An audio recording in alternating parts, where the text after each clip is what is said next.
Well, Ann Coulter, of course, best-selling author. You should get her book, In Trump We Trust. And if you're worried about the wall, the border, get her book, Adios America. And her columns, of course, you can follow Ann Coulter on Twitter or go to anncoulter.com. Ann Coulter, how you doing? Great. How are you? Very good. You're working on a new book now, right? Yes, I am. It was due about a week ago. And what happened? It'll be a few more weeks. Oh. It wasn't technically due yet. I'm not over my deadline yet, but I will be. Can you give us a hint as to what it's about? Yes, I'll give you the title. Oh, this is the world premiere of the title. Go ahead. World premiere. Resistance is futile. I like that. Thank you. I like that. So is this about the resistance? Yes. And you can imagine how difficult it is because they're insane. So I have to figure out long, complicated, boring conspiracy theories that have been going on and on and on, distill them so that they are both simple and interesting to read about. I was just making coffee. That's when I get in most of my MSNBC viewing these days. And they're hot on the trail of Don Jr. getting a phone call from a number that was number blocked. Oh, my God. Could that have been Donald Trump? Oh, good grief, Mark. So they Donald Trump Jr., as you know, he had a meeting with this broken down nobody, supposedly a lawyer. I mean, that's when he got the mysterious number blocked phone call. Okay, but the meeting was 2 seconds. It was nothing. Nothing happened in the meeting. Do you know that the transcript from the Senate committee on this is 2,000 pages? What the hell could be 2,000? The problem I'm facing. Could you call my editor right now? I have to read all this crap to figure out if there's anything interesting. I know, but what the hell could be 2,000 pages? The Pentagon Papers weren't 2,000 pages. I know. Oh, Mark, you don't have to tell me. Oh, wow, they've lost their minds. Wait, you just reminded me of something else. You've been reading these things. What's in there? You'll have to wait for my book, where it will be distilled, amusing, interesting, and more. I won't say more about it. But one other thing, it's like trying to summarize Niagara Falls. One great thing I saw last week. Sorry, I'm giving you your little MSNBC review for the week. Well, that's okay. So on Chris Hayes. He opened last week with a mix of short clips of videos of Donald Trump, our president, doing suck-up interviews or having hosts suck up to him. It wasn't his fault, but anyway, they want to make fun of him because you know how Obama was constantly going into the belly of the beast. Did he ever do an interview on Fox News? Maybe with O'Reilly. In any event, in the mix of hosts sucking up to Trump, the second one, he didn't just slip it in hoping we'd miss it. The second one was former Arkansas Governor Mike Huckabee talking to Trump, and he says, "Okay, before we get to the other stuff, the most important question: how awesome is your press secretary?" It's his daughter, you dumb. It's one of the famous liberal strategies, not getting jokes. Yeah. Now, Ann Coulter, I was watching MSNBC yesterday, and there must have been a booking mix-up. A non-crazy got on the panel of Hardball, and Chris Matthews is screaming about, why doesn't Trump apologize for the McCain comment? When will he apologize? And this one guy at the end of the panel said, because he didn't say it and he had nothing to do with it. Why would he apologize?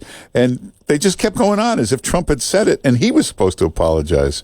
Oh, that Kelly Sadler thing is really... by the way, your listeners must think the two of us are completely insane watching MSNBC and then laughing about it, but I'm telling you it's funny. But the madness over that poor, I guess she's in the press office or something, but whatever, her name is Kelly Sadler, and it leaks, as anyone, any place near a cable news broadcast knows, that in some context or other, we have no other context, and I promise you if it were any worse than what we've heard, we would know it. So this is as bad as it gets. At some point, she says, of John McCain, he's dying anyway. They keep saying it's a joke. She's mocking. She's ridiculing. There's no mocking. It is a statement of fact. It is unsentimental. It is blunt. It isn't something you would say publicly, but it's not making fun of him. No, apparently it was a meeting where they're deciding how to get certain votes, who's going to talk to this guy, who will go after this guy. When somebody said McCain, she said, he's dying. Don't worry about that vote. So right. That's how they talk in back Yeah, rooms. you wouldn't, oh my gosh, can you imagine the things said in the writers' rooms? I've heard of a lot worse being said, both in Hollywood and in the newsrooms.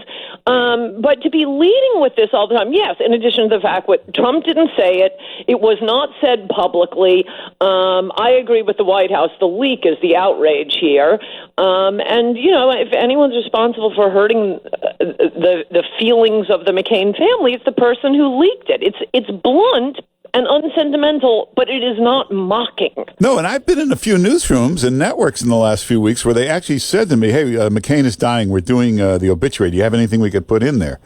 So what's the difference? That's the same thing. They're writing up the obituary. It's a statement of fact, yes. And, you wouldn't want to say it in a room with his family, but it's a statement of fact. There is nothing mocking about it. And by the way, I'm not even inclined. I don't even know who Kelly Sadler is. I hope she wants a wall, but I'm not inclined to defend anyone in the Trump White House since we don't have a wall yet. And apparently the woman immediately apologized to the McCain family, but if you watch MSNBC, well, why wasn't there a public apology? Because she didn't say anything about the public. She And for those of you who are smart enough to cancel your cable subscriptions, this was leading the news for the last 5 days. Yeah. So this resistance, though, is this, for the crazed liberals, is it good for them? Is it comfort food for them? Is it therapy for them? Is it grief counseling for them? Or should they just get over it and stop being sore losers? Well, it's good for us, so I hope they don't get over it. Okay. Don't encourage that, Mark.